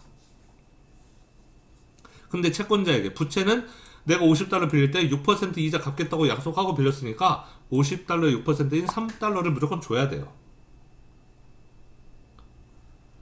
그러면 회사가 4달러 벌어서 3달러 이자 갚고 나면 남는 돈은 1달러밖에 안 되잖아요. 1달러만 자기 자본 주주에게 줄 수 있죠. 그럼 자기 자본 주주 입장에서는 50을 투자했는데 그 중에 1만 수익으로 들어왔다? 그러면 난 몇 퍼센트 번 거다? 2% 번 거죠. 50 중에 1이니까. 자, 아까 부채를 안 쓸 때에는 4% 번 거를 그나마 4% 이렇게 다 받아올 수가 있었어요. 4%를 이렇게 다 받아올 수 있었는데 부채를 쓰니까 회사는 4% 벌었지만 나는 2%밖에 못 가져온다. 손실이 확대됐다라는 거예요. 회사가 장사가 안 되니까 내가 벌어들인 수익은 더 떨어졌다라는 거죠.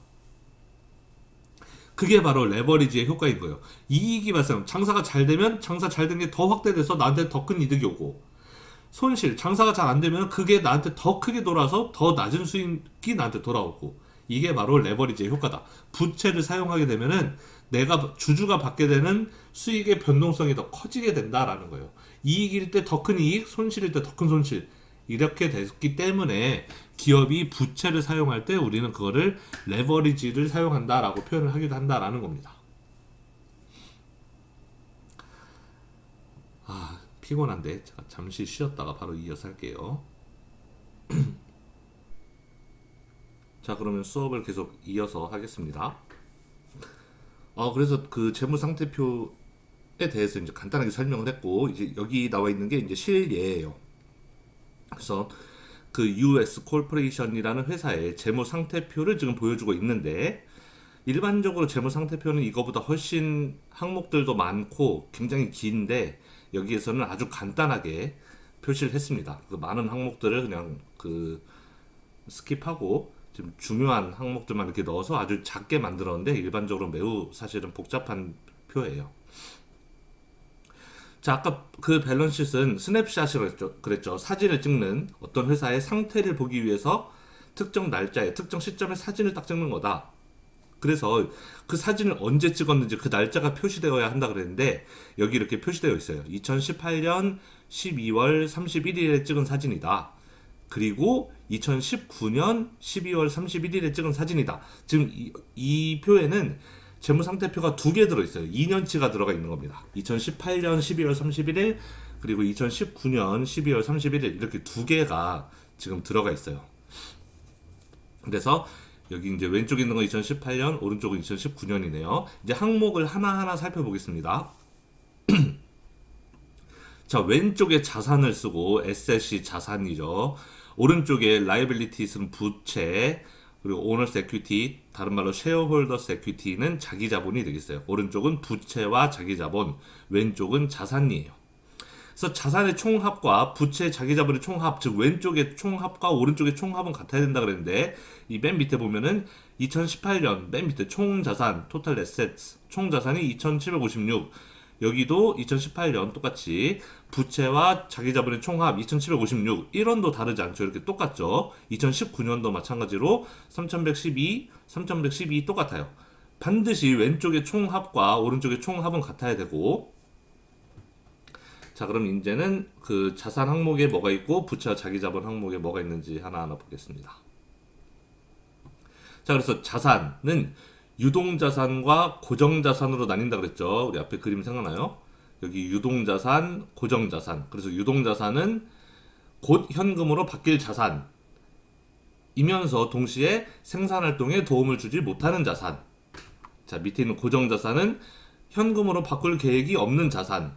그리고 생산활동과 직결되는, 생산활동에 직접 도움을 주는 자산이라 그랬습니다. 그래서 유동자산과 고정자산으로 나눠져 있는데, 이 표에도 current asset, 유동자산과 fixed asset, 고정자산 이렇게 있어요.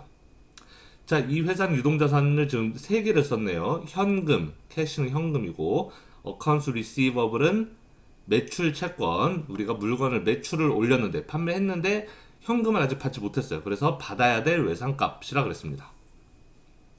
인벤토리는 그 재고 자산이죠. 아직 판매되지 않은 창고에 쌓여 있는 제품, 이제 곧 팔릴 제품들, 그래서 인벤토리예요. 그래서 이렇게 세 개가 2018년에 각각 104, 455, 553 이렇게 있고, 2019년에도 각각 이런 값들이 있어서 총 합을 구했더니 이렇게 나왔습니다. 그 다음에 fixed asset. fixed asset은 그냥 하나만 있네요. 원래는 고정 자산에는 뭐 여러 가지 있어요. 기업이 보유하고 있는, 눈에 보이는 자산들은 다 고정 자산이에요. 안 보이는 것도 물론 무형 자산도 있지만, 뭐 자동차, 부동산, 뭐 건물, 막 이런 거 원래 다 써 있어야 되는데, 여기는 지금 그런 거 다 합쳐서 그냥 하나로 합쳤어요. 그래서 고정자산 항목을 하나하나 따지자면 대단히 많지만 우리는 지금 그게 중요한 게 아니다. 그냥 고정자산의 총합은 1644, 1709 이렇게 나온다. 우리는 이 정도로만 그냥 알아둡시다. 그래서 유동자산의 총합이 1112, 고정자산은 1644, 이 둘을 합쳤더니 이런 값이 나온 거예요. 2756이. 얘네 둘을 합쳐서 여기도 마찬가지로 1403, 1709 이거 둘을 합쳤더니 3112가 된 거죠. 참, 자산 이렇게 끝났고, 우리는 간단하게 배웁니다 지금. 자, 오른쪽에 이제 부채와 자기 자본인데, 지금 부채는 유동부채, current liabilities, 유동부채가 있고, 그 다음에 long-term debt, 이거는 장기 부채예요. 그래서 유동부채는 곧 갚아야 되는 빚. 여기서 갚는다는 얘기는 원금을 말하는 겁니다. 원금. 내가 빌린 돈을 다 갚아야 된다. 그다음에 롱텀 뎃은 이거는 이자만 갚으면 되는, 원금은 나중에 갚아도 되는 빚이 롱텀 뎃이에요. 장기 부채. 자, current liabilities 이거는 이제 곧 갚아야 되는, 1년 안에 갚아야 되는 그런 빚인데, accounts payable은 매입 채무. 그래서 내가 뭘 원료를 사올 때 외상으로 샀는데 아직 돈을 갚지 않았다. 대금을 지불하지 않았으면 갚아야 될 외상값에 해당하는 게 accounts payable이라고 했어요. 그래서 accounts receivabl과 어떻게 되면 반대되는 항목인 거죠. accounts receivabl은 내가 받아야 될 외상값, accounts payable은 내가 갚아야 될, 내가 지불해야 될 외상값이라고 했어요. 그 밑에 notes payable 있는데 이거 똑같은 거라고 생각하고 넘어갑시다. accounts payable과 똑같은 거예요. notes payable. 우리말로는 지급 어음이라고 하는데 뭐 똑같습니다. 얘네 둘은 구분하지 않고 그냥 넘어갈게요. 중요하지 않으니까. 그래서 이렇게 두 가지가 있대요. 유동자산. 이 회사의 유동부채. 이 회사의 유동부채는 이렇게 두 가지가 있다. 그거 두 개 합쳐서 이렇게 총 유동부채를 구했고, 그 다음에 장기부채가 여기 있네요. 장기부채는 기업이 당장은 원금에 대해서 걱정을 안 해도 되는 빚. 하지만 이자는 꼬박꼬박 갚아야 되는. 그래서 기업이 지불하는 이자는 사실 이 장기부채에 장기부채에 의해서 결정되는 경우가 많아요. 유동부채에 대해서는 이자를 그렇게 많이 내지 않거든요. 주로 이자는 장기부채에서 발생합니다.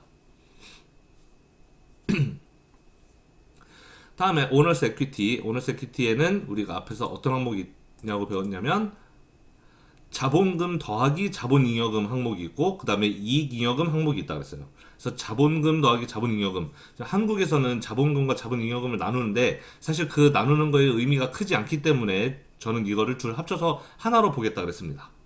자본금 더하기 자본잉여금. 이 항목은 뭘 뜻하냐면 주주들이 회사에 투자한 돈, 주주들이 회사에 납입한, 투자한 돈이 자본금 더하기 자본잉여금에 들어가요. 그럼 이익잉여금은 뭐냐? 주주가 회사에 낸 돈이 아니고 회사가 스스로 벌어들인 돈 중에 일부는 회사 안에 다시 쌓아둔다 그랬죠. 재투자 혹은 사내 유보한다는 표현을 씁니다. 그래서 그렇게 회사가 벌어들인 이익 중에 회사 안에 그대로 쌓아둔 돈, 그 돈이 계속 누적돼서 쌓이고 해서 쌓여 있는 게 이익잉여금이에요. 그래서 이익잉여금은 주주가 낸 돈은 아니지만 회사가 벌어들인 돈이 회사 안에 쌓여 있는 건데, 문제는 회사의 주인은 주주잖아요. 그러니까 이익잉여금도 당연히 주주의 몫이 되어야 되는 거예요. 따라서 자기자본 항목에 들어가는 겁니다. 기업의 주인은 돈 빌려준 사람들이 아니죠. 채권자가 아니죠. 만약에 기업의 주인이 주주가 아니고 채권자라면 이익잉여금은 여기에 들어가야 맞죠. 부채에 들어가야 맞지만 지금 기업의 주인은 주주이기 때문에 자기자본의 몫으로 들어가야 돼요. 자, 그럼 이 표에서 common stock and paid in surplus에 해당하는 게 자본금 더하기 자본잉여금의 항목입니다. 자, 이 부분이 자본금 더하기 자본잉여금의 항목이에요. 자, 그래서 이 값이 600, 그리고 2019년 640이네요. 2018년까지는 주주들이 회사에 투자한 돈이 600이었나 봐요. 그런데 2019년에 보니까 주주들이 투자한 돈이 640으로 늘어나 있어요. 그 얘기는 아마도 2018년에서 2019년 넘어가면서, 즉 2019년 1년 동안 주주들이 $40만큼을 추가로 더 회사에 투자했다라는 걸 알 수가 있죠. 이 기업은 중간에 자기 자본으로 그 자금 조달을 또 추가로 한 거예요. 일반적으로 기업이 자기 자본으로 그렇게 그 자금을 조달하는 경우는 그렇게 잦은 일은 아니에요. 보통의 기업들은 자주 발생하는 일은 아닌데 이 회사는 그 일이 발생했네요. 2018년 말에는 600이었는데 2019년 말 1년 지나서 보니까 640이 되었다라는 것은 아마도 그 1년이 지나가는 동안에 주주들한테 40만큼의 그 투자를 더 받은 거예요. 주식을 더 찍어서 그만큼 내다 판 거죠. $40 더 추가로 투자를 받기 위해서. 자, 그렇고 retained earnings가 이익잉여금입니다. 이 회사가 벌어들인 돈을 회사 안에 계속 쌓아두게 되는데 그게 지금까지 쌓여 있는 거. 자, 그럼 2018년에는 1320이었어요. 이익잉여금이. 이 회사가 언제 설립되었는지는 모르겠지만 설립된 이래로 계속 회사가 번 돈을 조금씩 모았어요. 회사 안에. 그래서 그 쌓여있는 게 1320. 그런데 2019년에 보니까 그 돈이 1629로 늘어났어요. 지금 이 둘의 차이가 309만큼의 차이가 있죠. 1320이었는데 거기서 309가 더해져서 1629가 되었다. 그 얘기는 뭐냐면 2018년 말에서 2019년 말로 넘어가는 그 1년 동안, 즉 2019년 1년 동안 아마도 회사는 벌어들인 돈 중에 309라는 돈을 회사 안에 추가로 쌓아뒀던 거죠. 그러니까 원래는 회사 안에 이만큼 1320만큼 있었는데 309만큼 늘 추가로 더 쌓았기 때문에 1629 이렇게 커지는 거예요. 이익잉여금이. 자, 그래서 유동부채, 장기부채, 여기 자기자본 이거 합치니까 이 값이 나온 거고 이 값은 항상 왼쪽과 같아야 된다 이런 뜻입니다. 자, 그 다음에 여기는 시장가치와 장부가치에 대한 설명인데 우리 이거는 사실 그 공부하려면 사실 많은 내용을 공부해야 되는데 우리는 그냥 간단하게만 이야기하고 넘어갈게요.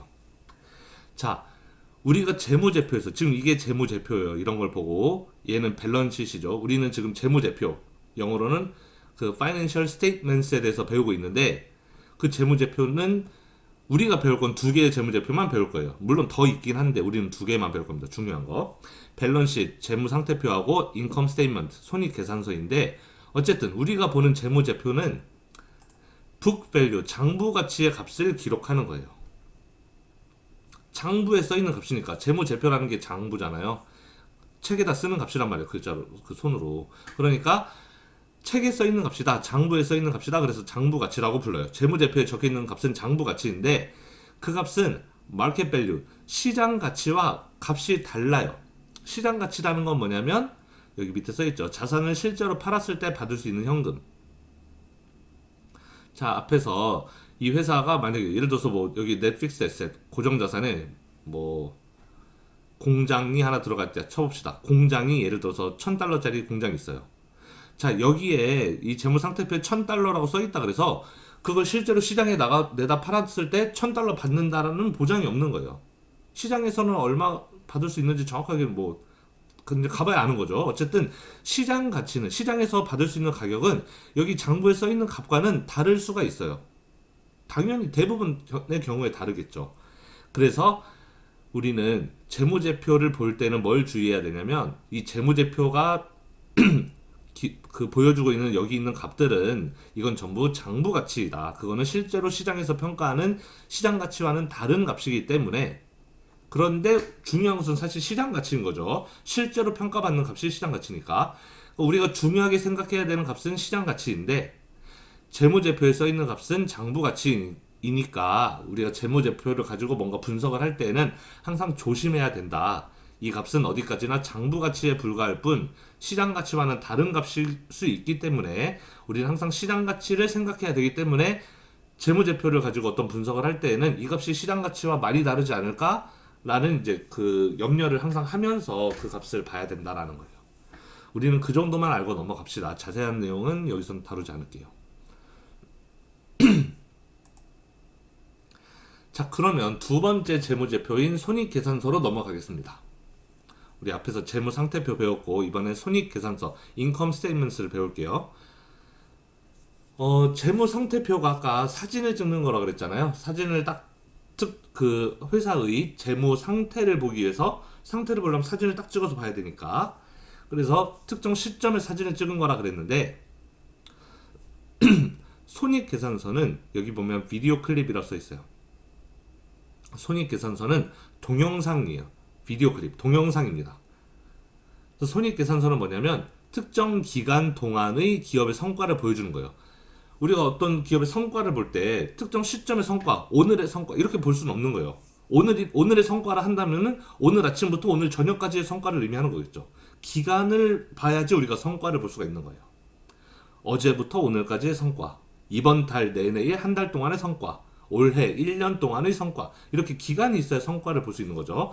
우리가 상태를 볼 때는 특정 시점에 오늘 사진 딱 찍으면 오늘의 상태, 지금 현재의 상태를 볼 수 있어요. 하지만 성과를 보기 위해서는 쭉 지켜봐야지 성과가 얼마나 나왔는지를 알 수 있는 거예요. 그래서 손익계산서, 손실을 얼마나 받고 이익을 얼마나 받나, 얼마가 이익이 났고 얼마가 손실이 발생했는가, 그걸 보기 위해서는 기간을 알아야 돼요. 1년 동안 얼마 동안 이익을 벌었나, 그걸 보는 거죠. 그래서 동영상이라고 표현하는 겁니다. 자, 그래서 기본 항등식은 손익계산서는 어떤 방식으로 작성이 되느냐? 맨 위에 revenue, 매출액을 써요. 판매 금액. 우리가 만약에 100원짜리 아이스크림을 5개 팔았다. 그럼 100원짜리 5개에서 500원어치 판 거죠. 그 판매 금액을 맨 위에 revenue라고 씁니다. 그 다음에 그 밑으로는 쭉 expenses가 나와요. 그 지출된 값이죠. 소비된 값. 그래서 그 매출에서 비용을 다 빼는 거예요. 어디에 돈 나가고 어디에 돈 나가고 어디에 돈 나가고 원가에 돈 나가고 또 각종 판매비, 관리비, 인건비 뭐 이런 거에 돈 나갈 때가 많잖아요. 세금도 나가고 이자도 나가고. 그러니까 맨 위에 매출액. 그 밑으로는 쭉 비용 계속 나가는 돈만 있는 거예요. 맨 위에 들어오는 돈, 회사가 벌어들인 돈 하나, 그 다음부터는 쭉 계속 회사에서 빠져나가는 돈, 여러 가지 채널로 빠져나가는 돈들을 다 쓰고 나면, 그래서 벌어들인 돈에서 쓴 돈을 빼면 최종적으로 인컴, 이익이 남겠죠. 이익일 수도 있고 손실일 수도 있고, 이제 그 과정을 보여주는 게 인컴 스테이트먼트다라는 거예요. 자, 이 밑에 있는 거, 이거는 그냥 넘어가도록 하겠습니다. 중요한 내용이긴 한데, 이거는 뭐 회계상에서 중요하지, 우리 기업 재무에서는 그다지 중요하지 않으니까 일단 그냥 넘어갈게요. 물론 여러분이 공부를 이제 스스로 더 해보고 싶은 학생들은 책 보면서 그 공부하시기를 바랍니다. 예, 그리고 제 설명이 부족할 수 있기 때문에 여러분들이 꼭 저는 책을 샀으면 좋겠는데, 책을 살 때 한글로 써 있는 책이 어려우면 중국어로 되어 있는 책을 사도 돼요. 그러니까 중국어로 되어 있는 책이 분명히 있을 거니까 반드시 책을 여러분들 스스로 공부를 위해서 하나 사시기를 바랍니다. 뭐 여러분들이 책 산다고 해서 저한테 들어오는 돈이 있거나 그런 건 아닌데, 네, 그런 거 아니니까 여러분이 안 사도 사실 저는 아무 상관 없긴 하지만, 그래도 공부를 위해서 아마 우리 지금 제가 하는 수업이 좀 부족한 부분이 있을 수 있단 말이에요. 그래서 여러분들이 보충 이해가 안 되는 부분 스스로 공부해서 이해를 하려면 아마도 책을 보는 게 좋을 거다. 책을 하나 가지고 있으면 좋을 겁니다. 책을 사기가 어려우면 아닙니다. 자, 그 다음에 그래서 이제 손익계산서의 이제 실예를 볼게요. 자, 여기 보면은 손익계산서는 아까 동영상이라 그랬죠. 언제부터 언제까지 찍은 동영상인가가 반드시 있어야 돼요. 그래서 원래 손익계산서에는 그 찍기 시작한 시점부터 그 찍기를 종료 지점까지 다 있어야 됩니다. 언제부터 언제까지라고 써 있어야 되는데 여기서는 그런 말 안 써 있고 2019년이라고 써 있네요. 정확하게는 2019년 1월 1일부터 2019년 12월 31일까지라고 써 있어야 돼요. 근데 여기서는 그렇게 그냥 안 쓰고 2019년 1년 동안의 손익계산서라고 이제 그렇게 포괄적으로 썼습니다.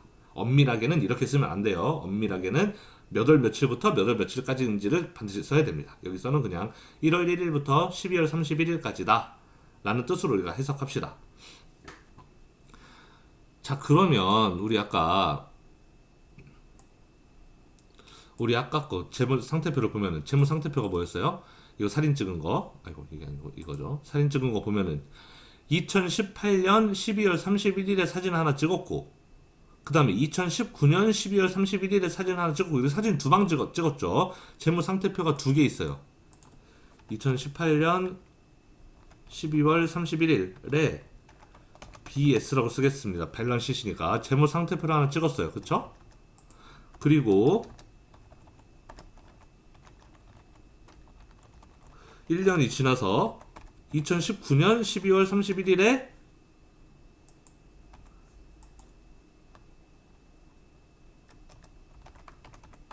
여기 또 사진을 이렇게 찍은 거예요. 지금 여기서 보여주는 값은 사진 두 방인 거죠. 2018년 12월 31일 여기 써있죠. 2018년 12월 31일 그리고 2019년 12월 31일 이렇게 지금 두 개를 보여주고 있는 거예요. 두 개의 재무 상태표 밸런스 시트를. 그런데 우리 지금 여기 밑에 있는 손익계산서 같은 회사잖아요. US 콜포레이션 같은 회사인데 이 회사는 지금 2019년에 손익계산서를 보여주고 있는 거예요. 2019년 1년 동안 2019년 1월 1일 이 바로 다음 날이 1월 1일이잖아요. 그러니까 이날부터 2019년 12월 31일까지 즉 여기 1년 동안 이 1년 동안 무슨 일이 있었나를 보여주는 게 바로 이 인컴 스테이트먼트라는 거예요. 그래서 바로 이 둘 사이에 이 사진 두 개 사이에 그 두 사이가 1년인데 그 1년 동안 무슨 일이 있었나 동영상을 찍어서 보여주는 게 바로 이 손익계산서다라는 겁니다. 이해가 되나요? 시작할 때 사진 찍고 그 다음에 동영상 1년 동안 쭉 찍다가 또 끝나서 사진 한번 딱 찍고 이랬다라는 거예요. 그래서 이 두 날짜에 각각 어떤 상태인지를 보여주는지가 재무 상태표이고 그 두 개 사이에 이거랑 이거 사이에 중간에 뭔 일이 있었나를 보여주는 게 바로 이 부분이다. 그래서 지금 이제 이 부분을 보겠습니다. 자, 인컴 스테이먼트. 그래서 맨 위에 넷 세일즈 이거 매출액이에요. 그래서 우리 레비뉴라고 쓰기도 합니다. 앞에서 레비뉴라고 이야기했었죠. 여기서 레비뉴라고 썼는데 레비뉴라고 써도 되고 세일즈라고 써도 돼요. 어쨌든 매출액. 이건 회사가 번 돈이에요. 1,509를 벌었어요.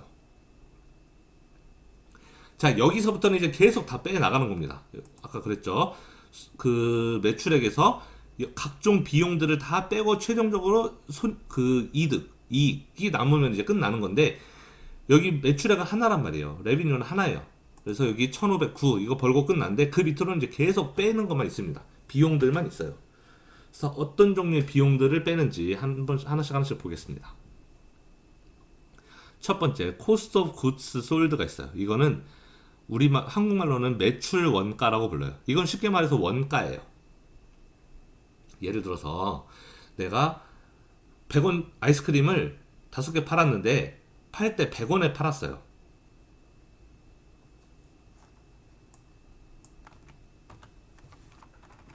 아이스크림을 내가 5개 팔았어요. 판매를 했어요. 그런데 판매가가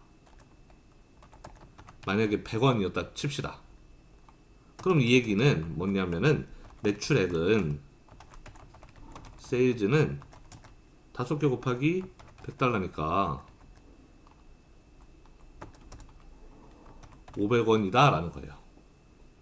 내가 100원짜리 5개 팔았으니까. 자, 그 밑에 있는 코스 구스 솔드는 우리말로 매출 원가라 그러는데 뭐냐면 내가 만약에 아이스크림을 팔 때는 100원에 팔았지만 저거 만드는데 들어간 돈이 60원이었다라고 쳐봅시다. 이 아이스크림 하나 만드는데 원가가 60원 들었어요. 내가 60원 들여서 아이스크림 만든 다음에 팔 때 100원에 판 거예요. 그래야 이득이 남을 거 아니에요. 그쵸?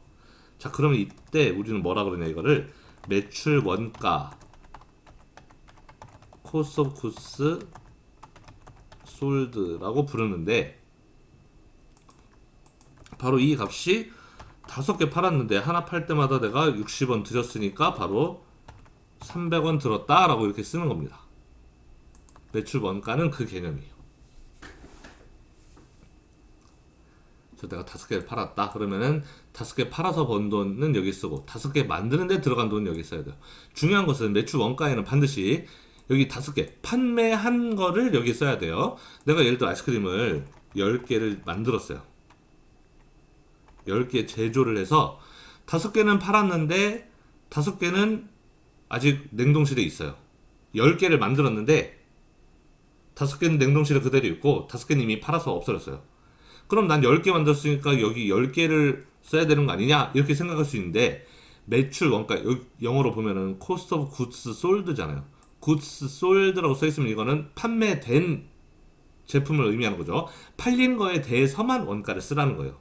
만든 거에 대해서 쓰지 말고 cost of goods made 또는 produced가 아니잖아요.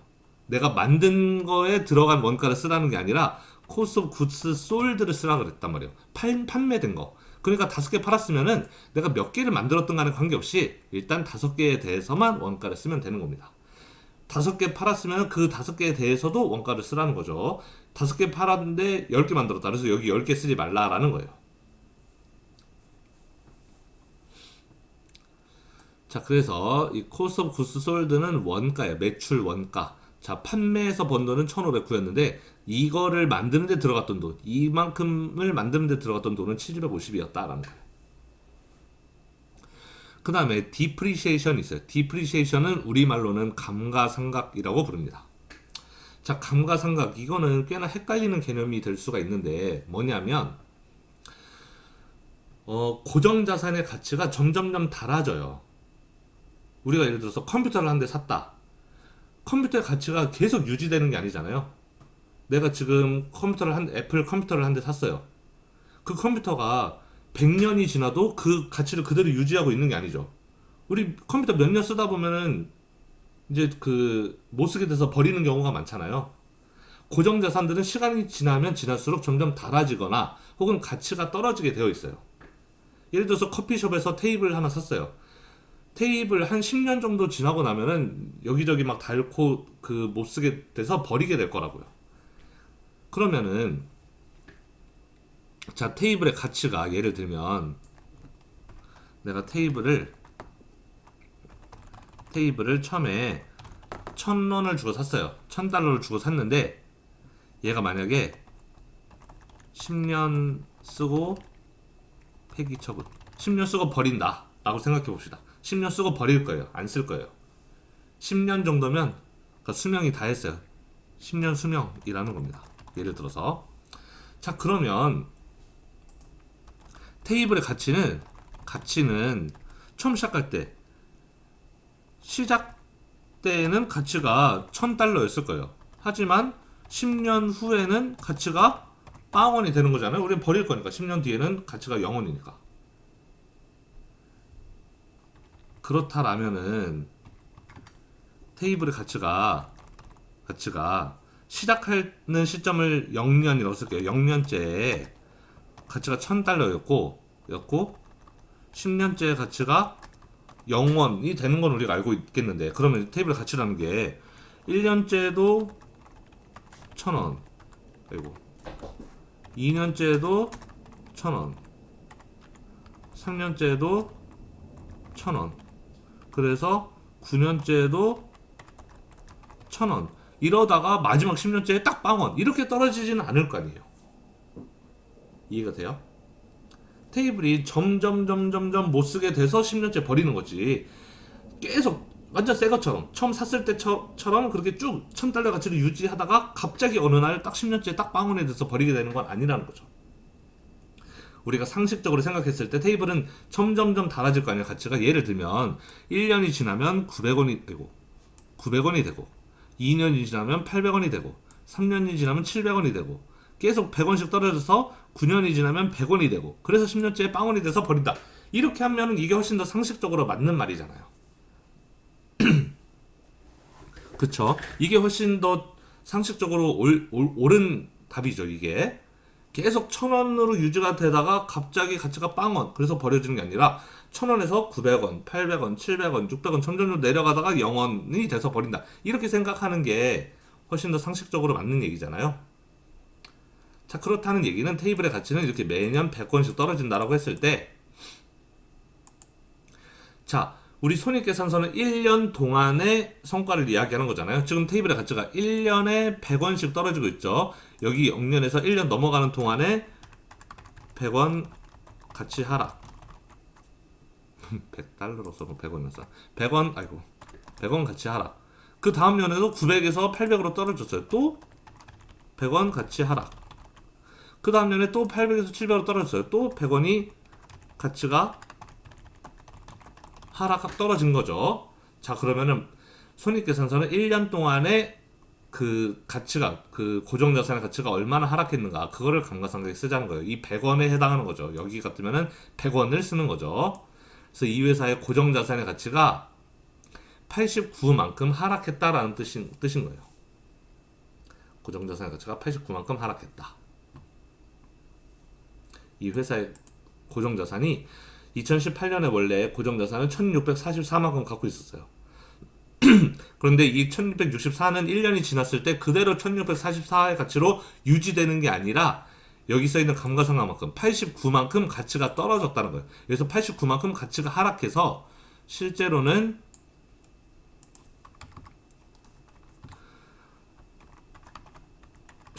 가치가 1644였지만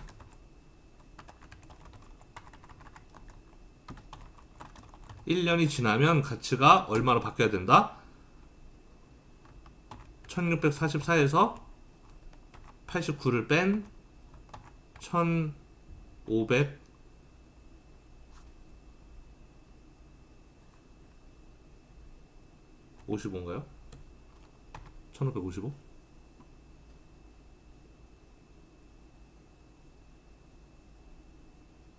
89 맞나요? 89. 그래서 1644에서 89만큼 떨어져서 1555라는 가치가 되어 있어야 된다라는 거예요.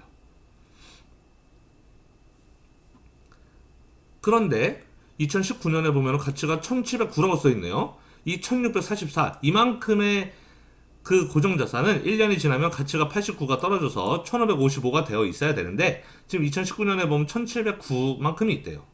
그 얘기는 뭐냐면 얘는 1555가 맞는데 근데 그 1709가 되도록 추가로 더 산 거예요. 고정자산을 사는데 돈을 쓴 겁니다. 그래서 아마 이제 1555와 1709의 차이만큼 더 샀겠죠.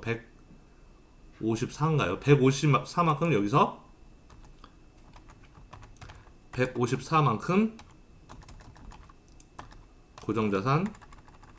고정자산을 추가 구입했기 때문에 1555 더하기 154 해서 1709가 되었다라는 겁니다. 고정자산이. 그래서 이렇게 고정자산을 추가 구입하는 데 쓰는 돈을 우리는 순자본 지출이라고 불러요. 넷 캐피탈 스펜딩이라고 부릅니다. 우리가 흔히 투자라고 하는 금액이 바로 이 금액이라고 생각하면 돼요. 기업이 얼마나 투자를 했느냐. 투자는 고정자산에다 투자하는 거잖아요. 우리가 공장을 짓고 기계 설비를 사고 이게 투자죠. 그래서 이 고정자산을 사는데 얼마 썼나. 바로 이 순자본지출 이거에 해당하는 게 우리가 보통 흔히 말하는 기업이 1년 동안 투자를 얼마 했나 할 때 그 값이 바로 이 값이 되는 겁니다. 이 154에 해당하는 게 투자 금액인 거죠. 이해가 돼요? 원래 1644만큼 고정자산이 있었어요. 공장, 기계, 설비 이런 게 1644가 있었는데 1년이 지나면서 닳아졌어요. 가치가 떨어져요. 상각이 됩니다. 기계가 녹슬고 모래되고 이렇게 해서 가치가 떨어져요. 89만큼. 그래서 가치가 1555로 떨어졌어요. 그 내가 원래 가지고 있던 1644만큼의 공장과 기계 설비는 1555가 됐는데 근데 이 회사는 1년 동안 154만큼 고정자산을 추가로 또 산 거예요. 공장을 더 확충하고 기계 설비를 더 살 수 있는 거잖아요. 생산량 증대를 위해서. 그래서 154만큼을 더 샀기 때문에 1555에서 154만큼 추가로 사서 이 둘을 합쳐서 이제 1709가 되었다. 그래서 2019년에 1709가 된 거를 우리가 알 수 있다라는 거죠. 그리고 기업이 이 2018년에서 2019년 넘어오는 동안 얼마만큼을 고정자산을 구입하는 데 썼는가, 즉 투자를 했는가 라는 값을 계산할 때 우리는 이 154, 이 값이 되는 겁니다.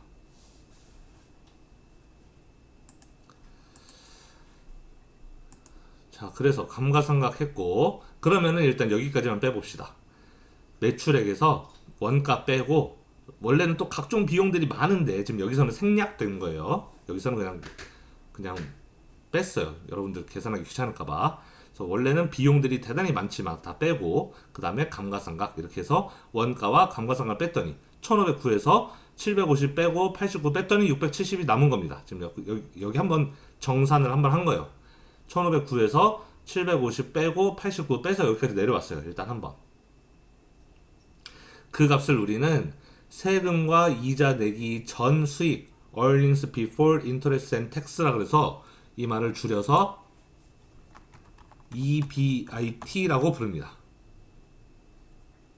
Earnings Before Interest and Tax. 그래서 이 값을 여기 EBINT죠. 그래서 EBIT라고 불러요. EBIT라는 말 굉장히 중요하기 때문에 여러분 반드시 알아둬야 되는 값이에요. 그래서 이자와 세금 내기 전 수익이 670이었다. 자, 그 얘기는 뭐냐면 여기서부터는 이자랑 세금만 내면 된다는 뜻이에요. 이제는 이자 내고 세금 내면 끝이에요. 더 낼 거 없어요, 이제. 그래서 이제 근데 이자랑 세금 중에 뭘 먼저 내느냐? 이 순서가 대단히 중요한데 이자를 먼저 냅니다. 그래서 이자를 먼저 내는데 이자가 70이래요. 이 회사의 이자 70. 이 70은 뭐에 의해서 결정된다? 일반적으로는 이 장기 부채, 여기 이 회사 보유하고 있는 408이라는 부채, 이 부채에서 비롯되는 게 70이다. 라고 생각. 이자율이 대단히 높네요. 부채가 얼마 안 되는데. 그래서 70만큼을 이제 이자를 냈어요. 인터레스는 이자란 뜻이에요. 이자를 내고 나니까 670 가지고 있었는데 70 이자 냈으니까 600만 남았죠. 이제 한 번 또 정산해 줬어요. Taxable income, 우리말로는 과세소득이라고 부릅니다. 중국말로는 뭐라고 하는지 모르겠네요. 그래서 EBIT가 이자와 세금 내기 전 수익이었는데, 그래서 이자랑 세금만 내면 되는데 일단 70 이자 한번 냈어요. 그러면 이제 남는 건 세금만 내면 되죠. 자, 세금은 바로 이 값, 이 과세소득 600, 이 과세소득에 의해서 결정이 돼요. 이 돈의 몇 퍼센트 이런 식으로 세금을 냅니다. 그래서 이 회사는 21%를 낸다라고 가정해 봅시다. 600에 21%를 내면 돼요. 그래서 600달러 곱하기 21% 해봤더니 126 이렇게 나왔습니다. 그래서 600에서 세금 126을 빼니까 넷 인컴, 매우 중요한 단어예요. 당기 순이익. 자, 이 단어들을 한번 볼게요. 텍서블 인컴은 과세 소득이라 부른다 그랬고, 텍스, 이 밑에 텍스는 세금이죠. 법인이 내는 세금이라서 법인세라고 부릅니다. 그 다음에 넷 인컴, 이 말은 당기 순이익이라고 불러요. 1년 동안에 이익을 얼마나 냈나 이 뜻이에요. 이 기업한테 가장 중요한 값 중에 하나가 바로 이 당기 순이익이에요. 회사가 벌어들인 이익이니까요. 그래서 당기 순이익, 이제 과세 소득에서 세금 뺐으니까 이제 더 뺄 거 없어요. 이제 다 뺐고 끝. 474 남았습니다. 이 당기 순이익은 주주의 몫이에요. 왜냐하면 당기 순이익이라는 건 회사가 벌어들인 이익인데 회사의 주인은 주주잖아요. 그러니까 그 회사가 벌어들인 이익은 주인한테 고스란히 다 가는 겁니다. 474 이 돈은 주주의 돈이에요. 그래서 이 돈은 주주가 가져가는데 주주한테 돈을 주는 방식이 두 가지가 있어요. 하나는 현금을 직접 주는 거예요. 그거를 디비던드라고 부릅니다. 우리말로는 배당이라고 불러요. 자, 이 디비던드에 해당하는 값이, 디비던드는 우리말로는 배당금이라고 부릅니다. 배당, 디비던드 배당이에요. 그래서 이거는 주주에게 현금을 주는 거예요. 165만큼 현금 떼어줍니다. 474라는 돈이 남아있어요. 지금 이익으로. 이 돈은 주주한테 줘야 되는데 그 중에 154는 현금으로 떼어서 다 돈으로 그냥 주는 거예요. 주주의 통장에 꽂아줘요. 주주한테 돈으로 줍니다. 그게 배당금이에요. 그럼 474 중에 165는 주주한테 현금으로 줬고, 그럼 남는 돈이 309예요. 474에서 165를 빼면 309가 남습니다. 그럼 309, 이 돈은 남는데 이 돈은 어디로 가느냐? 회사 안에 쌓아두는 거예요. 회사 안에 쌓아둬도 그 돈은 여전히 주주의 돈이라 그랬어요. 왜? 회사의 주인은 주주니까. 회사 안에 그냥 쌓아두면 그 돈은 어디 도망가는 게 아니라 여전히 주주의 돈인 거예요.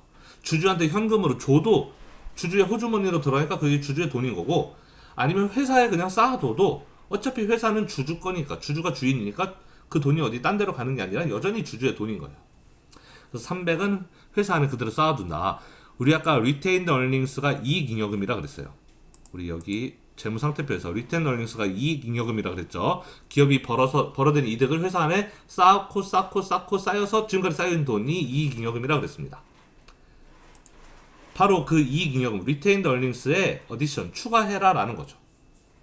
이익잉여금이라는 게 지금까지 잔뜩 쌓여있는데 거기에 309만큼 더 추가로 쌓아서 더 늘려놔라 이거예요.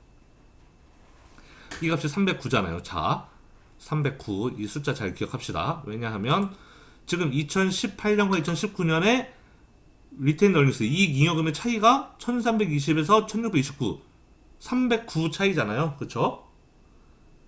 그러니까 여기서 309를 이익잉여금에 추가했기 때문에 여기 1320에서 309가 늘어서 1629가 된 거예요. 이해가 되나요? 자, 여기 둘의 차이는 309가 되어야 돼요. 반드시. 왜냐하면 여기서 309만큼을 거기에 추가하라고 했으니까요. 그래서 이 309, 이 돈을 우리는 유보이익이라고 부르겠습니다. 회사 안에, 사내에 유보한 금액이에요. 이익을 벌었는데 그 돈은 회사 안에 여전히 가지고 보관하고 있어요.